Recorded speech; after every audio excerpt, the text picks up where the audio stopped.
There's a large topic of discussion within the Fairy Tail community surrounding the question of who the strongest character within the series is. Whether you're thinking about this current point in time with the power levels of certain characters, or towards the end of the series where you're speculating about the possible power levels that we could see come out of certain characters, it's always a fun thing to bring up. So today I want to lead a discussion centered around this topic and break it down for you guys regarding who I believe are the strongest within Fairy Tail. I just want to point out though, before we get into the list, that this list is extraordinarily subjective. However, that does not take away from the fact that I do believe that these characters are the strongest within the story of Fairy Tail. So without further ado, let's go ahead and get into the first character on this list, which is God Serena. Now, God Serena, many who will disagree with the idea of him being one of the strongest in Fairy Tail will try and argue that he was slayed by Acnologia and essentially was one-shot. However, in my personal opinion, that really had nothing to do with his power level and more or less was attributed to the fact that he's an arrogant and cocky person. When it does come down to it though, I do believe that he is or was one of the strongest characters we have seen up until this point in time within Fairy Tail,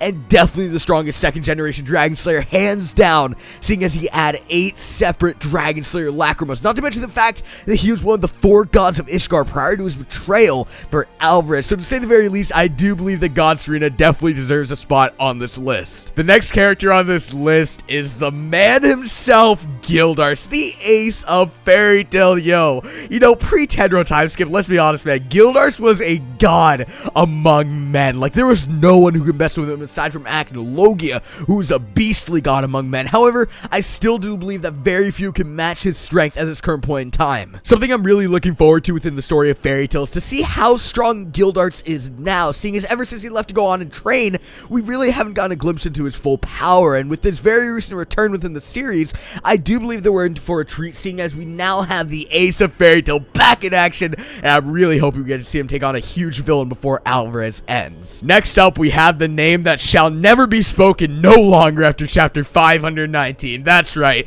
we have Titania Urza, otherwise known as Urza Scarlet. So many people are upset with her right now at the huge blowout that chapter 519 caused, but when it does come down to it, you can't deny the fact that Urza is one of the strongest mages in the story of Fairy Tail. She has come face to face with so many foes that have seemed to have her outmatched, but she has always come back and proved her dominance over all of her enemies, most recently one of them being her own mother, Eileen Belsirion. Whether she's an Ashpole character or not, I do believe that Urza at this current point in time is one of the strongest mages in Fairy Tail right now, and that is a fact. You know, in this instance, I'd really like to reuse that joke that I just used before when I was presenting Urza for this one, you know, the name that shall never be spoken joke, seeing as this character is receiving just about as much flack from chapter 519, but I'm gonna cut to the chase. Eileen Belsirion, the single strongest female mage within the Alvarez Empire. She's definitely one of the strongest mages within Fairy Tail, and that once again is a pure fact. Many will say that she's pathetic after losing to Urza in such a fashion, but when it does come down to it,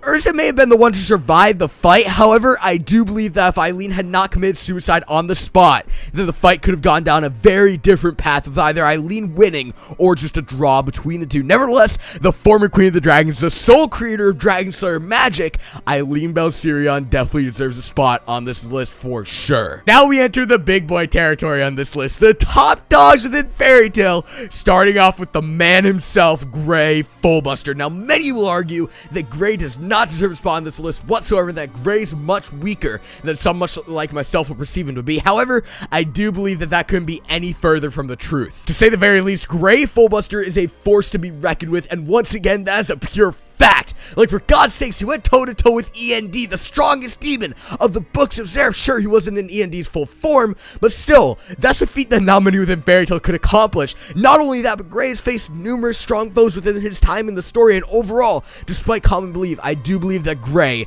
is one of the strongest within the story of Fairy Tail. The man who knows all past, present, and future magic. Yes, the next character on the strongest characters in Fairy Tail list is August. Now, this is going off the sheer fact that he's said to be the king of all magic. We haven't seen much come out of him within this war, so this could very likely be something that could be overturned within the future. However, he is said to be one of the strongest Spriggans, so I have faith that August will be something great to see. These next 3 are in order of my top 3 strongest characters. My personal belief, the top 3 strongest characters in Fairy Tail as of now, and the final 3 on this list, kicking it off with number 3, we have Zeref Dragneel, the most notorious dark mage within the story story of Fairy Tail and the leader of the Alvarez Empire. We are yet to see this man fight in full force whatsoever. However, he is still extraordinarily strong from what we've seen out of him up until now, and believe me, if the legends are true, this man will be an immensely strong power force, and he is easily going to make his name known within the story of Fairy Tail. I'm very excited to see Zeref's full power in the future, and I do believe that the full power will grant him a top 3 spot on this list, more specifically, number 3. And what would this list be without Zeref's little beloved brother, Natsu, otherwise known as the most vicious demon of the books of Zeref? Yes, we have END at number 2. Not just Natsu, but END. From what we've seen so far, the power of END is just absolutely insane, and we're yet to even see the full power of this immensely powerful character. And believe me when I say that when we see END's full power, oh boy, it will be something. He's also the strongest of the books of Zeref, which are made up of extremely strong demons, so therefore, I do believe that the full form of END will be one of the strongest characters in all of Fairy Tail. And the final character on this list, coming in at the number 1 spot, the big man himself, whose name alone strikes fear into all of the people within the Fairy Tail world. We have Acnologia. Yo, where do I even start with Acnologia, alright? I don't even know where to start. Okay, he is by far one of the most vicious beings within the entire Fairy Tail story. Immensely strong. We still don't even know his true power levels up until this point in time. However, I do want to say that by the end of the series, I could actually see END being stronger than Acnologia, not gonna lie. But as of now, I'm of the belief that Acnologia, from what we've seen, is the strongest being within the entirety of the Fairy Tail universe, hands down. Nevertheless, that's going to wrap it up for my personal opinion on who the strongest characters in all of Fairy Tail are. If you want, you can leave your list in the comment section below. Be sure to subscribe for more Fairy Tail content. Leave a like on this video, share support, and peace.